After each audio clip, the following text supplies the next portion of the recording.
ఇక్కడున్న ఎన్ఆర్ఐలందరినీ ప్రత్యేకంగా ఒక విషయం కోరాలనుకుంటున్నాం. మీరే మా బ్రాండ్ అంబాసిడర్స్.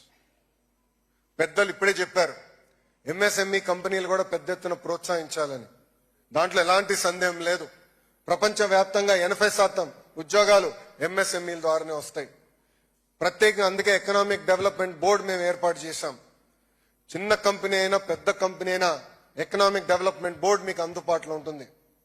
రండి, పెద్ద ఎత్తున ఆంధ్ర రాష్ట్రంలో పెట్టుబడులు పెడదాం. మీకు అండగా నిలబడే బాధ్యత కూటమి ప్రభుత్వం తీసుకుంటుందని ఈ సభాముఖంగా మీ అందరు తెలుపుతున్నాం. అంతేకాకుండా ఇతర దేశాల అవకాశాలు ఉంటే చెప్పండి. ప్రత్యేకంగా స్కిల్ డెవలప్మెంట్ లో మాకు ఒక విభాగం ఉంది.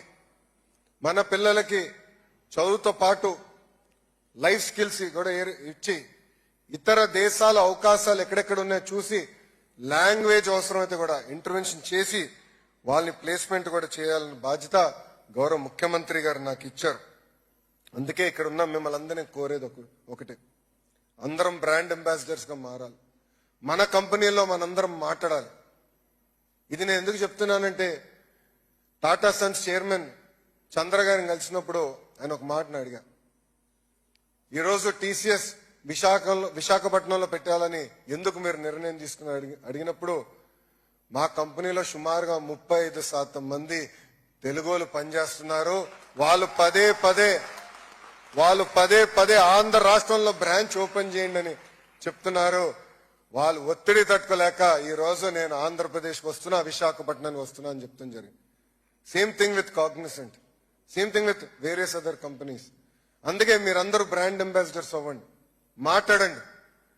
మీ కంపెనీ భారతదేశంలో పెట్టుబడులు పెట్టాలనుకుంటే మాకు తెలియజేయండి. ఆ పెట్టుబడుల కోసం పోరాడడానికి మేము సిద్ధంగా ఉన్నాం. మీరు చూస్తే మేము అందరూ ఒక యంగ్ టీం ఉన్నాం. ఈరోజు 50% ఫస్ట్ టైం ఎమ్మెల్యేస్ ఉన్నారు. దాంట్లో చాలా మంది ఎన్ఆర్ఐస్ కూడా ఉన్నారు.